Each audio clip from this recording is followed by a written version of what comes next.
Hi, everybody, and welcome to another one of our webinars. Today, we're working in partnership with Zoom, who are one of Auscontact's national gold sponsor. And the session today is all about CDM and how they have managed to turn their agents into super agents. So we're super excited about the opportunity to really get underneath what it is that they're focused on to actually build and drive that performance success. In the spirit of reconciliation, Auscontact acknowledges the traditional custodians of country throughout Australia and their connections to land, sea, and community. We pay our respect to their elders past and present and extend that respect to all Aboriginal and Torres Strait Islander peoples here today. Today's webinar itself will run for approximately 60 minutes. And during that time, with the help of our very special guests, Kris and Erin, we hope to spark some interest and I guess really engage you in the conversation, as well as provide you with some ideas to take back to your respective businesses about things to think about that are in your control, things that you can actually start planning for and strategically set yourself up to succeed within. To round off the session, we'll have some Q&A at the end. But I say it every time, if you think of a question or you've got a comment, put it in the chat or the Q&A feature. If it's relevant to what's being talked about right there and then, I'll jump in and ask it. Otherwise, we'll kind of forget about it by the time we get to the end of the session. But if it's something totally different, I'll keep that to the end. I'm Fran Safford, CEO of Auscontact and your moderator for today. So while we're waiting on a few more to join us, we'll just run through some housekeeping with you. As I said, best way for you to get the most out of this is to interact. If you have got questions while we're working through the session, if some of the questions that Erin asked of Kris spark some more questions in you, throw them on the chat and we'll make sure we get to cover those off. If you have any technical issues, if you're listening through headphones and something goes on, use the raise hand button in the toolbar and one of the team will jump in and try and help. Alternatively, we'll have in your original registration confirmation some phone numbers that you can use to dial in with. I'm going to stop talking and I'm going to let us really start in here. I'm going to introduce our speakers for today. We have Erin Brown, who is a CX specialist with Zoom, and we have Kris Ram, who is the CEO of CDM Direct. The things we're going to talk about today, and you know, I say put extras in the chat because this could go anywhere. We know that each of you are facing the same challenges with your CX teams, with your people, with the expectations not only of your customer but of your organisation. It's changing and it is not likely to reduce anytime soon. And it's why today's conversation is so timely. If we think about AI and transformation, you know, kind of it's hitting us from every single angle in the environment itself.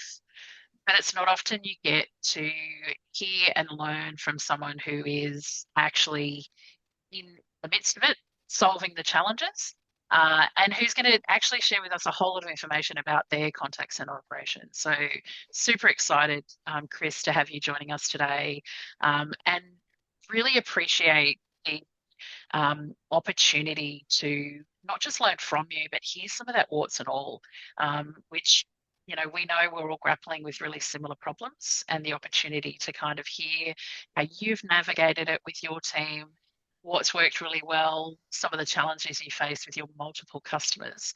I think it's going to give some real insight to our audience. So Erin, I'm going to throw over to you. And you know, I'm going to have lots of questions myself, so I'll try and keep those to a minimum, but I know it's going to be an incredibly interesting session, so I'll pass over to you.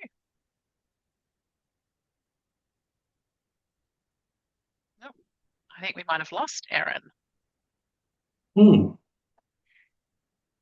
Okay, well, Kris, we might just jump into it until Erin can get her connection working. And obviously, Erin has been working very closely with you, looking at some of the challenges and actually coming up with ways through partnership to solve some of those. Before we get going, can you give us a little bit of a rundown on you, CDM itself, and the role you have there, and some of the ins and outs of the logistics. Absolutely. Thank you, Frank. Well, first of all, happy to be here. And thank you for inviting me. Happy to share the story or the motions that I've gone through, establishing the relationship with Zoom. And I'm happy to share a good story. I'm hoping that the audience will find it interesting. Um, for most CDM Direct, we've been around for about 20 years now. We've actually came out of a research company called TKW Research. And TKW Research used to conduct the NAB Business Sentiment Index Study, the BSI. The BSI is a leading indicator of the Australian economy, which is closely watched by the government agencies and businesses. Through the piece of research, Ryan, we noticed a very concerning pattern. And the pattern was essentially in the CX space, Australian companies were really struggling to deliver good customer experience, good customer experience.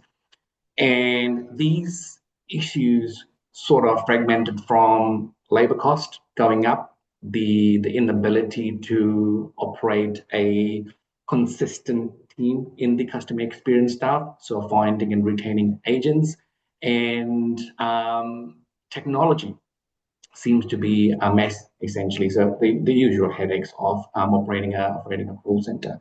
So we thought, hey, there's an opportunity. And the opportunity sort of stemming from the pain points that I've just laid out. There were solutions to that, and one of the solutions was outsourcing. However, outsourcing had a lot of negative connotation around it because companies had lost a lot of control, had garnered a lot of negative reputation. So we didn't want to go down the outsourcing route. So we thought, hey, why don't we establish a nearshore option that offers co-sourcing rather than outsourcing? Co-sourcing is essentially extending an internal team, augmenting an internal team. Thus, we started CDM Direct, which now operates out of Melbourne, Sydney, and operations out of New Zealand. And our largest operation is out of Fiji. So similar time zones, very similar culture, and we currently have a very extensive presence in the automotive, aged care, and e-commerce space. So I hope that gives you a good introduction or insight into what CDM Direct does. Yeah, no, it does, Kris. Thank you. And Erin, I can see you're back in, so I'll pass back to you in a second. But I guess that distinction between outsource and co-source is a really interesting one. And certainly, if I think about outsourcing as a theme or a concept over the last 10 years, even, there's been different stages of appetite for that. And I think that that co-sourcing brand is actually a far gentler way to actually manage that relationship, and it still sees organisations have a real lead in what it is that they're actually driving in partnership with you. So I love that distinction. Erin, I'll throw to you. I know you've had some tech issues, so hopefully that's all resolved now. I certainly hope so, Fran. We started without you, but yeah. I'm so impressed how cool you guys played it, because I was freaking out over here. Thanks. We're contact center people, Erin. We're used to managing fires and solving problems. Oh, well, heart rate on this side is slowly going back down. So thanks for carrying the torch, and thanks everyone for joining. Really excited to have a conversation with Kris and talk a little bit about the transformation that we've seen with CDM Direct, and why I think this is really important for us today is Kris is actually one of the customers I've had the pleasure of working with for over a year now. So not only are we going to talk a little bit about, I guess, the transformation that CDM Direct is going through, but what did we do at Zoom to kind of assist with this transformation? Because myself and a couple other team members were, boots on the ground, working with Kris and the CDM team. And I don't know if this has been touched on yet, Fran and Kris, but Kris, when I first met you, one of the biggest differentiators with CDM Direct was how you guys provide a different level of outsourcing. It's really, really specialized. Have we had an opportunity to talk about, I guess, that Yeah.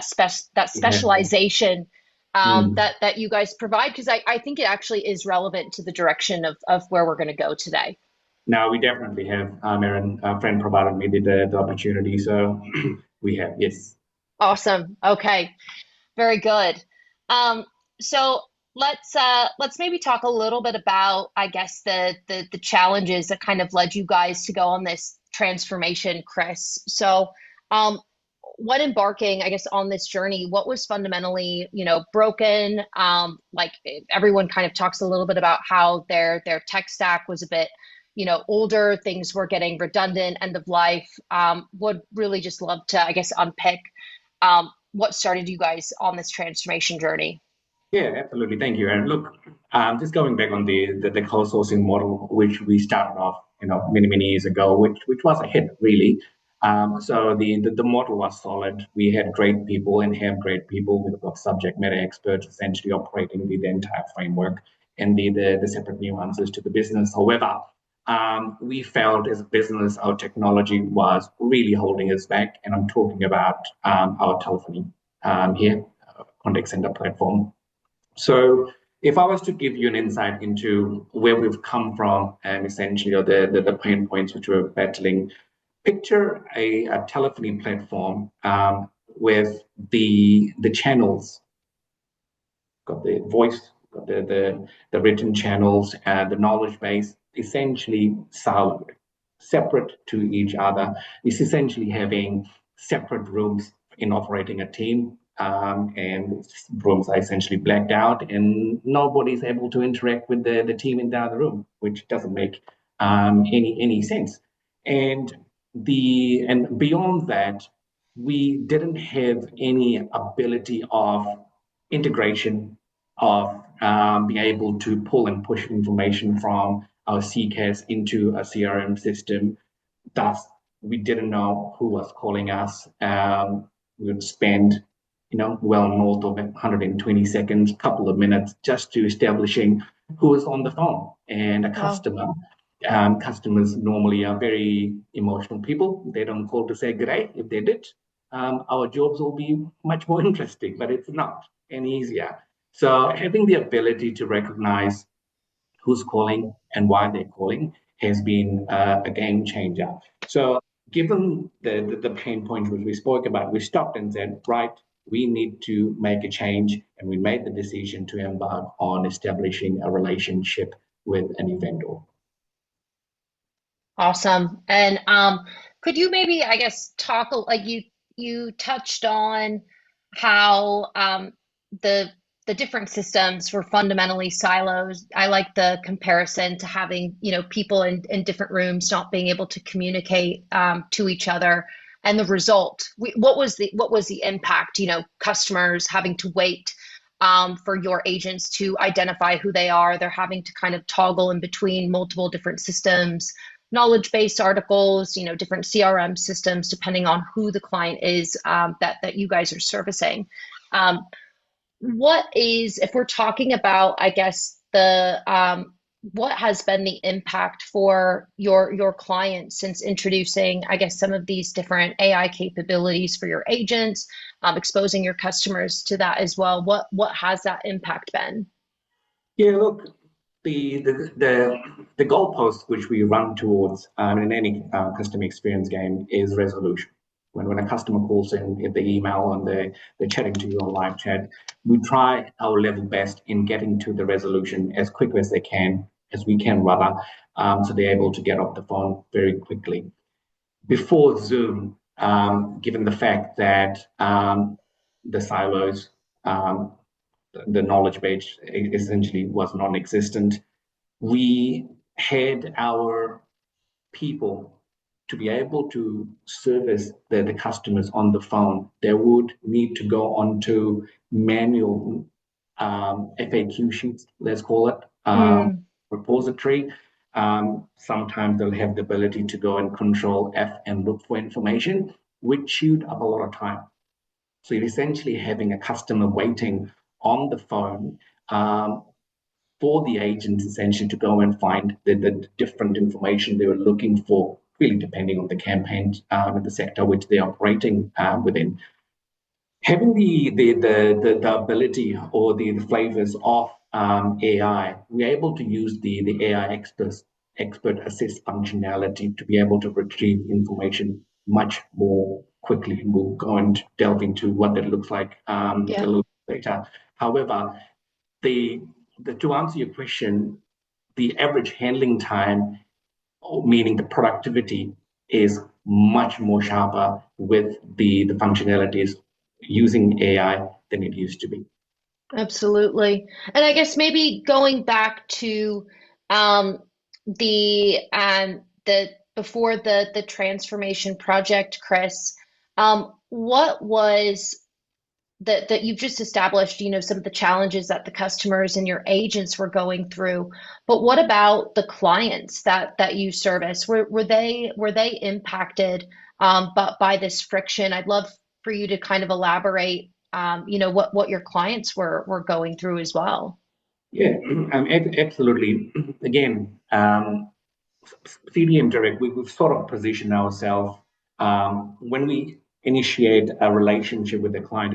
We sort of not define it as a vendor or client relationship. We like to say that we embark on a partnership. So we all in this together. To be able to operate within that partnership, transparency is very important. And the question is, how do you provide transparency? If you've got a clunky, broken system, well, you pull manual reporting on a frequency which you agree. You send call recordings, which there's a vast delay. We're doing this on a weekly or monthly basis, which isn't ideal. So, given the fact that there's the delay in providing the information to the clients.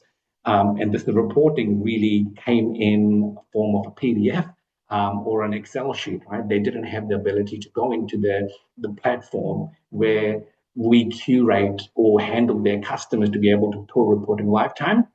There were question marks on the reporting. So, well, are these numbers massaged? Because I don't have access to the platform. So how do I know this is true?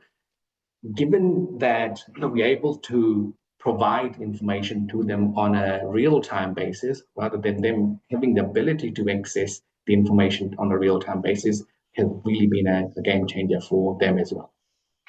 So it sounds like that, in the previous world, there was a lot of delays in being able to, get access to those reports, being able to pass those on to the client. And I think you bring up a really good point that your agents and your business is pretty much an extension of the client's team, right? So being able to, share information in a transparent way really does create that trust and that transparency with all of your clients, and allowing yourself and those agents to operate as an extension of their teams. So how I want to talk a little bit about, I guess, your model, your CDM Direct's go to market. There we how has this innovation really helped you guys, I guess, sharpen your pens when it comes to your competitive offer in the market? I'd be really interested to understand that, if that's all right. Yeah, certainly, Erin. Look, in all honesty, we weren't competitive at all on our price. And the reason why we weren't being able to competitive is not like it was a choice. We were pushed in a space where the pricing needed to be quite high to be able to cover our overhead costs essentially. So then the reason why the costs were essentially all over the place was because we were paying for these different systems, right? The SIP systems and the abilities which were there, but essentially they were siloed. And due to that, we couldn't offer our clients what they were asking for. And they were asking AI capabilities, real-time reporting, which in the previous world, like you said, Erin, those functionalities potentially did exist, but they came to me and said, well, it's not natively built into our platform. We need to stitch things together, which I didn't really want, because that, again, brings more platforms into the equation and the cost goes up. So we really had hit the crossroad, and we had to decide, do we just accept being middle of the pack, or do we go big and transform everything? And you obviously chose to transform. That's why we're here today. Yeah. Absolutely, and I'm glad we did. Us too. Us too. Um, so I want to switch gears, Kris, and talk a little bit about your teams and your agents, and I guess their response to being empowered, with some of these AI capabilities. And I think you have a really amazing story that I think is going to really just strike a chord with the audience. But you've used an Iron Man metaphor when Mm. introducing your team to AI. So please talk to us a little bit about that. I might come across as a geek, but hey, let's go for it anyway. So There's yeah, going to be look, some Marvel fans on this I'm call, Kris, that I some am people are sure going to they are. appreciate. I'm sure they are. Yeah, look, everyone likes a story, and I'll give you a very quick story now. So at the point that we started engaging with yourself, Erin, and the word got around that we're looking at getting some AI capabilities in, and people started freaking out, because the narrative then was AI is going to replace contact center roles. And I have this lovely woman. She's around the age of 60. She's been working with us for the last 10 plus years. And she came to me and goes, Kris, I've been working for you for so long, mate.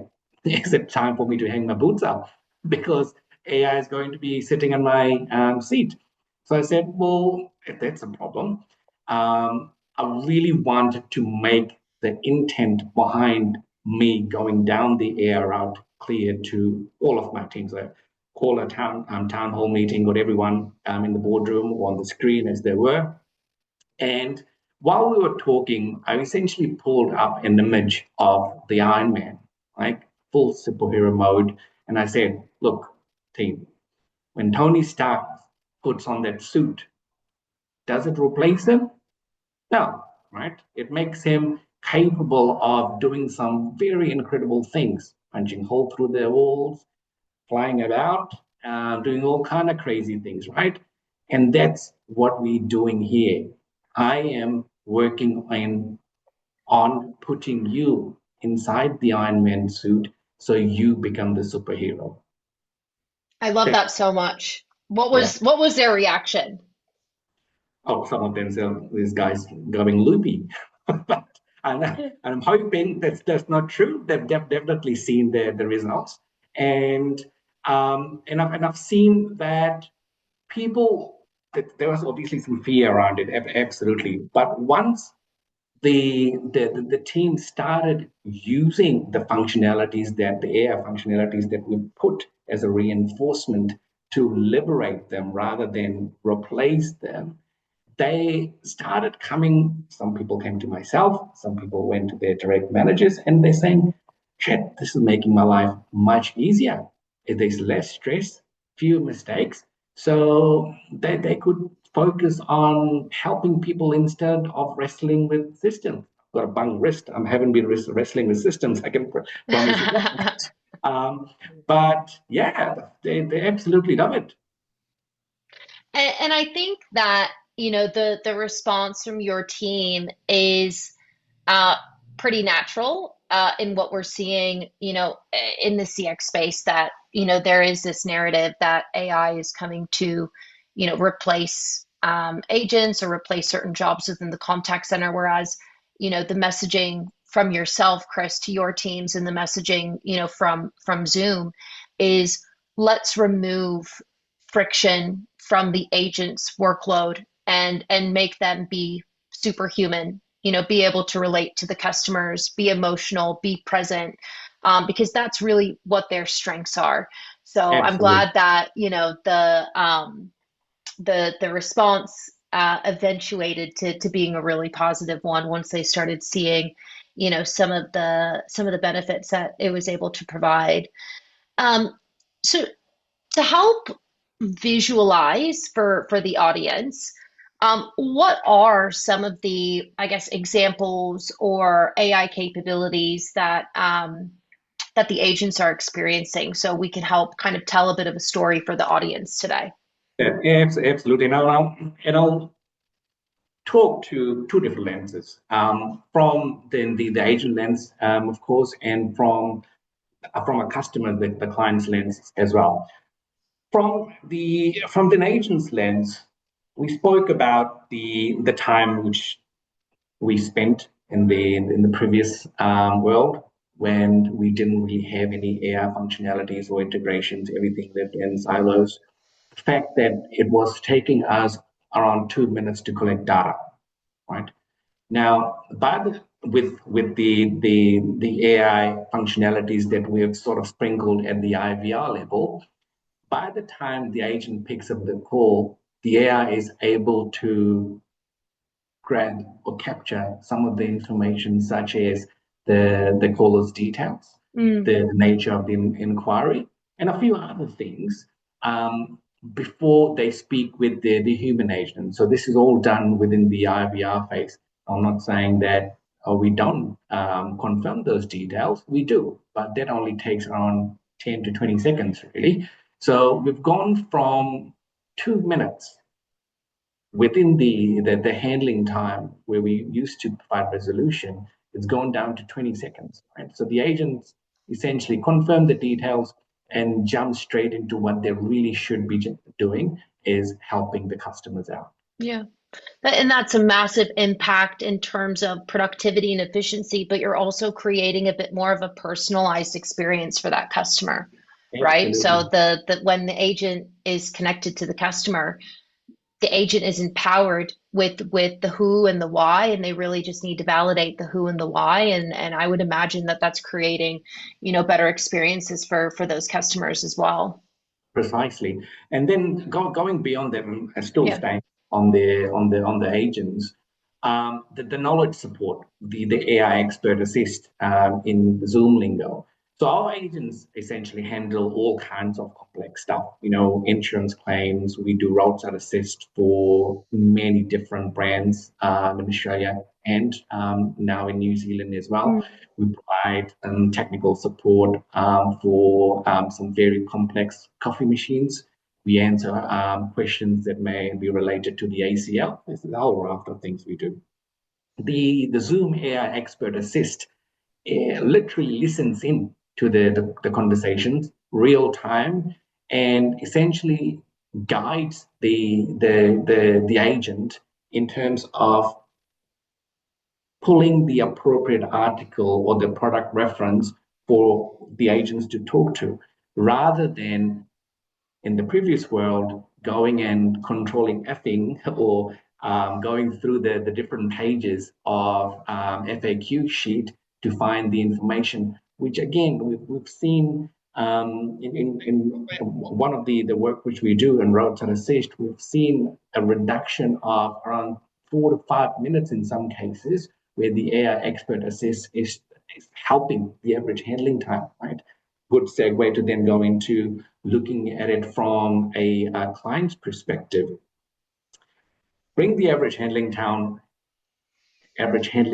down, rather, means that you're increasing the productivity, right? So, Absolutely. so the agents or the humans are able to operate at a much more efficiently than they used to before. So productivity, the increase in productivity is gold essentially for any client. The fact that the customers are able to come in, we're able to get them back on the road, or fix their coffee machine, or whatever it might be, is happening much more quicker, and the client's productivity is high. It's a win-win for everyone. Absolutely. And it will, increase the capacity for them to be able to serve more customers with that same amount of staff, right? Which is, Absolutely. yeah, which is the dream world that we all aspire to be in. Um, So that's, I guess those examples are amazing, and it's talking a lot about how we can provide productivity, efficiency gains, personalization. Let's talk a little bit about, I guess, after an engagement or after a call. Mhm. How has that improved upon? Because I would imagine that note taking, process flow, ensuring that all of that customer engagement information is pushed to the appropriate system, or those notes have to can be communicated the end with the end client. So talk a little bit about what's been done, I guess, post engagement that's been really helpful. Yeah, no, absolutely. Look, holistically, if you look at the customer experience, you've got the pre-call, so the customer going through the IVR into the queue, speaking to someone, so that's during call, and the after call work, right? Now, we've essentially, before we started implementing any flavors of AI, really understood. We took the time to understand, speaking with yourself, Erin, Yeah. to really establish the capabilities that Zoom had, right, and the application that we could essentially as a use case. Mm. So beyond the AI expert assist and the knowledge base reference, we are now able to auto generate call summaries. Right, so the agents aren't spending time typing up notes after every call. It's essentially real time. The agents, Yeah, yeah, the AI is able to summarize the call. All the agents do is check it for the appropriate information and then into the CRM system. Beyond that, it is able to also show us real time sentiment. Right, there's a happy yeah, face or angry face on the system itself. So the agents or the supervisors are, oh, this customer is getting frustrated. Maybe the approach needs to be adjusted, or maybe you're saying something which isn't helping. So we are able to make decisions on the spot to, okay, do we need to transfer the call to another specialist, or does a manager or a team leader need to come and take over a call? It's all about customer satisfaction and customer experience, isn't it? it So, is. It is. And I think that you're also highlighting something really interesting around proactivity. So if we're, aware of the sentiment, if the supervisors are aware of the sentiment, how do we be, a bit more proactive in triaging that engagement? No, absolutely. I think it's definitely been a game changer, and we've essentially programmed certain words which customers use during their conversation with us. So, people are angry or saying certain words, we essentially ring the alarm bells for someone to Yeah, take the call and go and help them.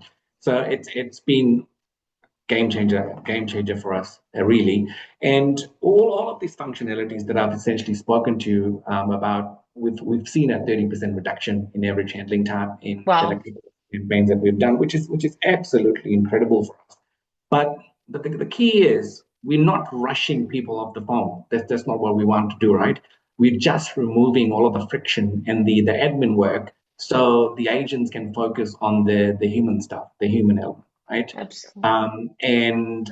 But beyond that, I mean, talking from a manager's and supervisory level, quality assurance, right? Going back to when we didn't have Zoom, we had an individuals, a learning and development and training team, quality assurance team, essentially going through the quality assurance motions. They would try and we use the word validate as many calls or interactions as they can do in real time, so you can help the customer, the agent out should there be in any strife, or we do it after the fact, but it's too late, right? And we were very limited as far as resources concerned. Given the quality assurance using AI, we're able to run this 100% on all of the interactions. And we get a dashboard, we look at it real time and make Absolutely. adjustments as and when required. And that's been incredible for us. And then extending beyond that is the workforce management. I never used a workforce management platform before Zoom, and we work for some clients that experience seasonality. We do roadside assist. And we've seen also people in Sydney, they forget how to drive when there's rain. When it's raining. Yeah. When it's raining. And I'm one of those. there you go. And we see the peaks and troughs, right? But now that we've got data and Zoom tells us that, okay, well, this time of the year you had there's a spike in the call volumes. There's other drivers like public holidays during the silly season. Absolutely. So we're able to resource people much better Absolutely. for our SLAs. Yeah. Absolutely. And I think just think about how reputable CDM looks, communicating that to the client with, I guess with the roadside assistance example, being able to communicate, with the end client and say, hey, we are aware that during this period of time, holidays, bad weather, that the expectation is we're going to have a lot of engagement coming into our teams. We need to roster a bit more intelligently based on the forecasts that we have access to. Team, I'm going to do a quick pause because we have some questions. I was going to say, I'm going to throw in with a question. Yes. Can I throw in a question first? Yeah. And I guess it's relevant, Kris, to all you've talked about there, leading into it with a conversation about, am I going to lose my job? And that fear, right? So we're still seeing it regardless. And the things you've talked about, whilst even in isolation, they're giving you capacity more broadly. I know they then lead to other things that you guys have improved. So, for example, the data that tells you the outcomes of QA means you think differently about how you're training. The information around having a knowledge platform means actually confidence you're building in your people is getting there far more quickly than you traditionally would have.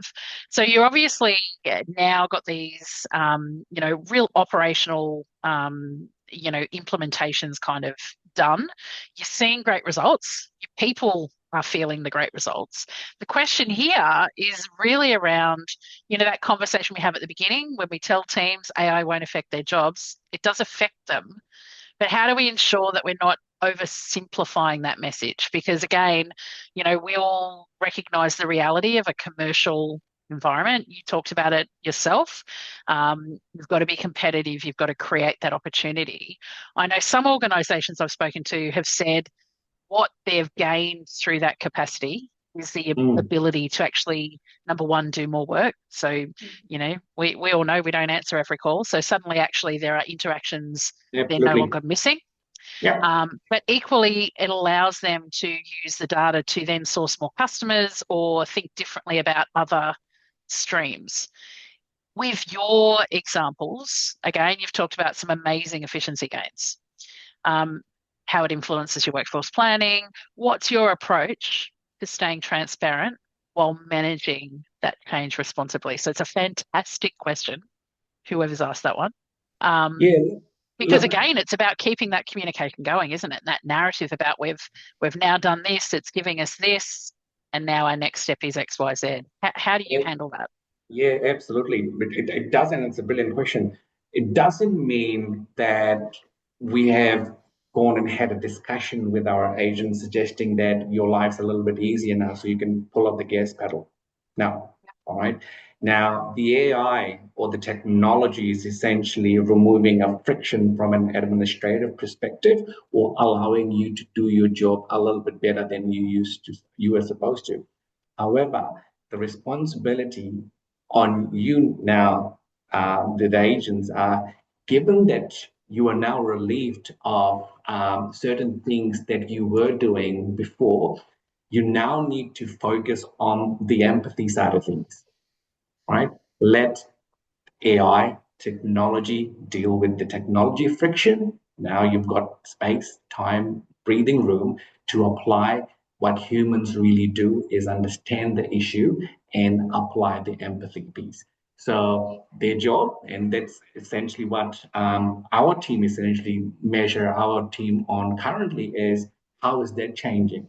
How has the team ability to apply empathy to different individuals and people broken down on the side of the road, people filling insurance form, spending a lot of money on a coffee machine which isn't broken, you get pretty pissed off.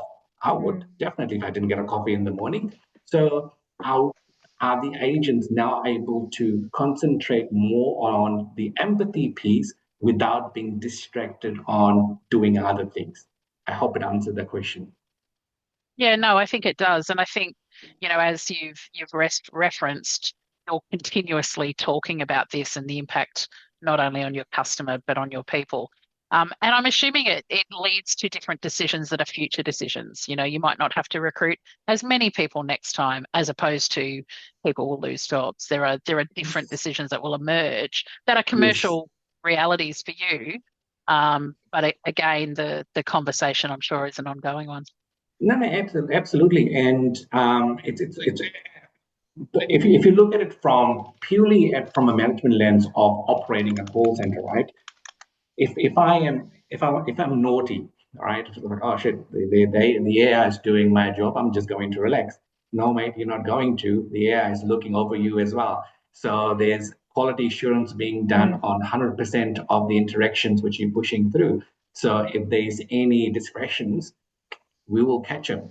So yeah, so we know we're making that very clear to them as well. So it's not like, yes, we are liberating them to be able to perform at a level which they couldn't, provide resolution much quicker, have the as many customers smiling as possible. We also, through the functionalities that Zoom offers us, we are able to manage you much more effectively. Yeah, and I think you touched on it earlier, but that's having your knowledge management, having the agent assist in real time as well, and even the QA, I guess, really provides a greater opportunity for your speed competency for your people. So their confidence in actually delivering a job without error. Mm, I can't, I'm sure you're the same. I still remember saying to people, why didn't you just answer that? You know the answer. They're constantly concerned about getting it right or getting it wrong, that absolutely. they do an extra check or I'll just make sure. So suddenly you've got the right guardrails in place that mean those sorts of impacts are far less visible in the environment.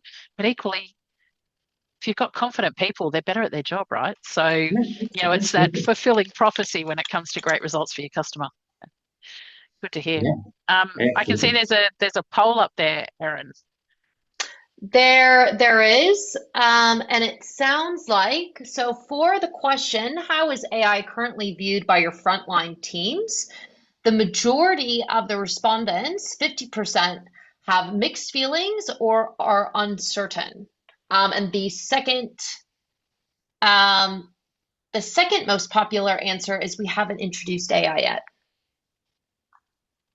I'm probably not surprised by that. Are you guys surprised by that? Because I talk to a lot of organizations. Kris, you would be the same. Actually, Erin, so are you, right? Mm, We all talk to different organizations. They're at different stages of that Mm, journey, but equally, the lived experience of their people means that they're going to think differently about it. And it kind of reinforces what you said, Kris, is you need this constant conversation about what's the absolutely. narrative, where are we heading, what are we doing, what does it mean for my people? Yeah. So And, I'm not and surprised about the mixed feelings. Yeah. absolutely. I mean, each individual is different. They may or may not want to get into the AI race. My thinking back when I started doing my due diligence was you either become the change or get along with the change. So, and that really pushed me to get going. I like how you framed the focus though, right? And it was about, your analogy was a good one. How do you support your people to be the very best they possibly can be? How do you give them the tools and the platform that actually enables that seamlessly? And at the same time, you're driving better results for your customers. So, Absolutely. and just I guess for for the members of the audience that maybe haven't had the opportunity to start implementing or thinking about how AI can transform their contact center operations, we get a lot of I guess sentiment from customers where they almost don't know where to start, and Mm, that being a bit of a challenge. All organizations have it's top down. All the executives are demanding that there's an AI strategy put into place, but a lot of people have a hard time understanding. Okay, what does that mean for us? And when you really start to think about all the use cases throughout an organization, it's limitless. But with limitless use cases and limitless benefits, it's really, really difficult to pinpoint Mm. where are we going to start. And I think that you have to speak to your team.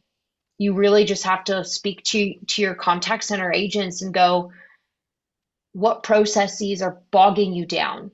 What are these tasks that you guys do that you really, with a magic wand, you want to get rid of it? Talk to your team, start there and expand. But we're seeing that a lot within our customers, Fran and Kris, is, how do we even get started? So I think I'm not surprised that I guess the second most popular answer is we haven't implemented anything yet. Mm. Mm. There is just a follow-up question here, and I think it's a really important one to Yeah. jump into. So Michael sort of said, building on the response in that question, be direct. AI is expected to deliver measurable, not just AHT improvements, I would say, Michael, but improvements, which are a core part of the value case. So we all know we've gotten these amazingly beautiful business case written up about the shiny new solutions, and there is expected ROI, right? We know that. That would inherently reduce required resourcing and justify AI costs. Is that also being highlighted? So I guess, Erin, your positioning with multitudes of clients, obviously there's a lot of time investment in building the appetite. So you touched on we've not quite jumped in there yet, but there's many that have, and they've built these extensive business cases to get the support from their organisations, and it has called out ROI. I know, Michael, I've seen quite a few business cases that are balancing the ROI in the first 3 years and are actually looking at it 3 to 5 as far as where they're going to get some of the clawback through reduced need post current state. So not looking at major sackings or redundancy programs, etc. But Kris and Erin, I'd love your views on what you're seeing from that respect. And Kris, from your experience rolling out a whole lot of new technology with an associated ROI expectation, how do you manage that balance? So you've got to have a conversation with your people that says your jobs are safe, it's all okay. But the Mm. reality is there is fallout. There is, if you Absolutely. don't get more work, there's potentially less resource requirements. What does that look like? Look, for us in particular, friend, and again, that's a brilliant question. We find ourselves in a very unique situation. We are independent. We're not bound to a particular sector or a body. We operate across many different sectors, and as part of that, we operate on a 24/7 basis, right? And we are going through a growth phase at the moment. So there's always been a need to apply or increase the headcount due to a need from the client or whatever it might be. Due to the efficiencies we've gained, absolutely, we had to reduce the headcount essentially goes down, right? Productivity goes up, headcount reduces. That's where the ROI is for the client. However, we've been very lucky to be able to apply those individuals elsewhere within the business, right? Now, I while would say that's strategic, Kris, not luck, right? Strategic. yeah, very, yeah, very strategic, absolutely. Yeah. And given that AI is new to us as well, right? We only started using it, and we'll use it to the best of our extent. But you need to ensure that someone or there's people that is validating what the AI is doing as well, right? It's very important Yeah. to do that, right? So we've essentially grown our learning and development team to some extent, and there has been some application of individuals there to be able to, let's call it an audit on what the AI is producing. So we essentially didn't need to let go of anyone due to the efficiency gains. We have basically engaged them elsewhere. I love that. And I think there's probably going to be, we've seen it play out in the media with, whether we call it the ethical use of AI and that governance that sits around it. And Erin, I know you guys at Zoom do a lot of work on thinking about what that governance needs to look like to meet, whether it's legislative requirements or just internal, organizational governance requirements. That's not going to go away. So that continued requirement around Yeah. almost that audit process, that's going to continue to be quite heightened. So Yeah, I think that's a great response, Kris, and great for your people, right, to see career Absolutely. opportunity and growth Yeah. within their own environment. So thank you. And there are some clients that essentially say, okay, well, good that you're able to do much more with a reduced number of people, but we would want you to operate within the same number of headcount because we've seen the SLA go off the roof. Our people are much happier, which we're happy to pay extra for. That has worked for us as well. Yeah, love that. And just to, I guess, build upon Kris's answer a little bit, one of my core, I guess, responsibilities at Zoom is working with customers and building out, the ROI of moving to our platform. And I think his name was Michael that put that into the chat. With your reducing average handle time, reducing, ACW, you are, creating productivity and efficiency, and the natural reaction would be, I guess, for reduction of headcount. But the way that I kid you not, 9 times out of 10, the narrative is actually a capacity increase. These organizations have 10x growth goals in 5 years or whatever, and it's very important that me, as I guess that specialist, understands what the business direction is. And like I said, 9 times out of 10, it's growth. So the messaging isn't, hey, let's utilize AI, reduce your AHT, reduce your after call work so you can get rid of your staff. It's actually, no, we want to keep our operational headcount the same, but create the capacity to serve more because the business wants to grow. And if the business is growing, that means more customer engagements, but we can actually keep that headcount flat, right? Because we've increased my hand graph. We've increased the capacity to serve more people. And just on the quality, because I know it's something that Kris and CDM is using quite heavily. Think about the time and effort. If you're an enterprise, you have a QA team. If you're more of a smaller business, your team leads and your managers are doing the listening to calls manually. It's not pointed, it's not deliberate, it's completely random. So with I guess the value prop of being able to engage 100% of engagements coming into the contact center, you're being very strategic and deliberate on the types of engagements that you are scoring for compliance, training, and enablement, but you're also freeing up these resources to start to understand the why. And when we understand the why, and I use that like blanket statement, but when we understand the drivers for calls, reason for contacts across channel, if quality management unlocks so many doors to unstructured data, business insights that you can make meaningful change, refurbish those resources and have them put on almost like a BA hat and start to look at these trends and make meaning out of this data. And you're going to be able to make meaningful change. And, these people that were spending hours and hours listening to these phone calls, they don't have to do that anymore. Sure, that's still a part of their job, but they can be refurbished. They can be empowered with AI and actually take on more responsibility. So career growth. That was a big waffle for me.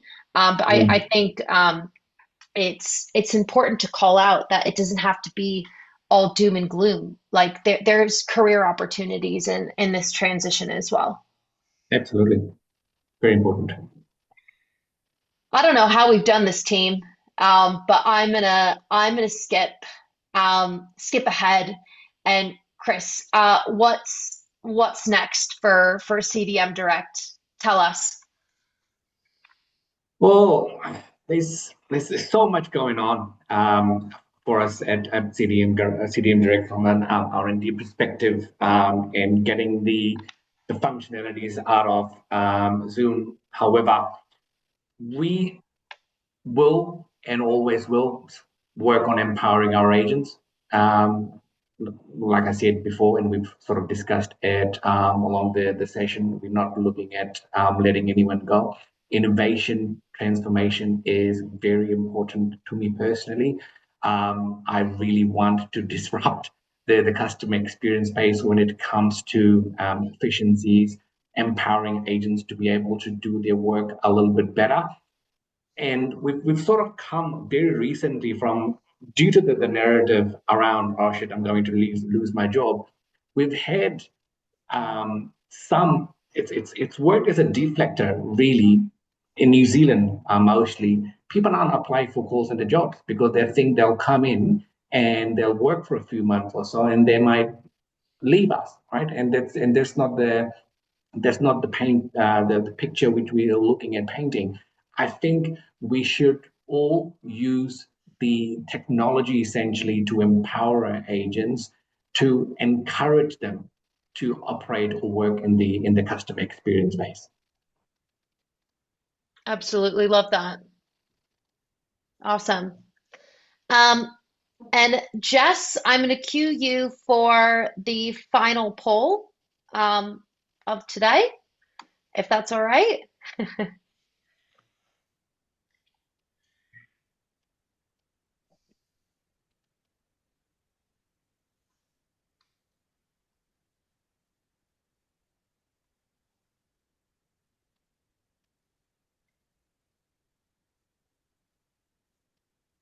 I think we said it last year, guys. It's CX is such an interesting space, and um, it's so topical at the moment. It's continuously evolving, and all of the tech. I was talking to someone the other day that said, we've implemented this new solution, and it's not changed anything. Our problems are still the same problems. And I think, Kris, some of the things you were talking about earlier around really getting your basics right and understanding where you're heading, still a key. The tech will enable you, it will support you to deliver against the amazing things you're actually, focused on. But there's so much in your control that actually needs to be right as well. There's so many levers that you can pull. There's that, how do you use the data that you've suddenly got available to you to make really smart, deliberate decisions about, what does it tell you about your customer? So I think this year is going to be one of those years where we really see people mature in the what next. The technology itself gives you this amazing foundation and opportunity to suddenly be the drivers of your own kind of destiny, as lofty as that sounds. But the sky's kind of the limit, right? If you Yeah, get this absolutely. foundational stuff right, you can kind of do anything. Absolutely. Bit of All a split right. there, Erin. Yeah, Yeah. I was going to say, so we have the results in for the final poll of today. So after today's discussion, where are you on your CX transformation journey? Um, just starting to explore options and actively building a business case as the top two. Um, very good. Well, we certainly hope that Zoom is in the mix for those that are evaluating. I have to say that, right? I'm still a part of Vendorland. I think it though, the more opportunities you get to actually hear the customer stories, to hear what's changed, how did you go about it, what did you have to consider, what did you think about, it just opens up. Number one, it's a new network. You can, reach out and get more information, but kind of shows everyone's in the same boat, right? We say it all the time, same problems, same challenges, they manifest a bit differently. They might have a different scale, but actually they're kind of the same. So I think it's really heartening to have those opportunities to hear where implementations have been done, solutions are in there, you're moving really quickly, and what do you say? Aim, fire, adjust. If it needs to be Mm. tweaked, you're doing it as you go along. But actually, your eyes on the prize, right? Your customers really centered in the decision making you've described today. Your people are fully centered in the decision making you're doing. Mm. That's actually opened up all this growth opportunity for you that without it, I think your comments were we could have stayed in the middle or we could have led. And Absolutely. certainly it looks like it's giving you that opportunity to really No, lead the way. absolutely, and that's a really good point. I think if anyone on the platform today is looking at embarking on their AI journey, it's really important that you choose your partner carefully. It's not just a platform. The technology matters absolutely, but the relationship it's beyond that, right? So you need a partner who's able to take things slow. You mentioned, Fran, early in the piece that there might have been some individuals that might have gone hard and fast too early, right? And they didn't get it right. So you need to be able to make an informed approach on holistically looking at your customer experience, what you do, what AI functionalities you potentially can operate, and what that outcome would be. And try I've used the word flavors across the board today. Just try each flavor at a time. That's the learning I have essentially. Love it. And I would say the other takeaway I've had from listening to you, Kris, is really, not only the partnership is essential, actually leverage that to help you build the narrative with your people. So really kind of have that constant conversation, that constant communication about, where you're heading and why it's going to make their lives easier. I think, for me, change management is key to any of these, implementation initiatives. But it's never been more important when people have so much choice to walk out your door and join another organization. So, keeping people involved and connected and aligned to where you're heading has clearly had a really positive impact for you guys. You've kept your staffing levels. They're excited about the change. They're doing better in the workplace. Performance is great. Yeah, all your metrics that you referenced today are all heading in the right direction. But equally, it's not disconnected with your people. So you've clearly done that really well. So great job. Thank you, Brian. I am mindful of time, and we've somehow hit 12 o'clock. I think we could keep talking about this for a while longer, but thank you everybody for coming along. I'm sure you've taken plenty away from it. Kris, thank you so much for sharing the CDM story. I can't wait to see where you guys are in 12 months' time. No So we worries. might get you back again and have a bit of a chat about, Totally. kind of what's changed and how is that journey empowered you as an organization to really kind of hit the goals that you're after from that commercial and environmental landscape as well. Erin, as always, love having a chat and learning more about the things that you guys are doing with your partners and your customers to really have an impact within that CX environment. So thank you again. Of course. Thanks everybody, and we look forward to talking to you again soon. Thanks, Thanks, everyone. guys. Thank you.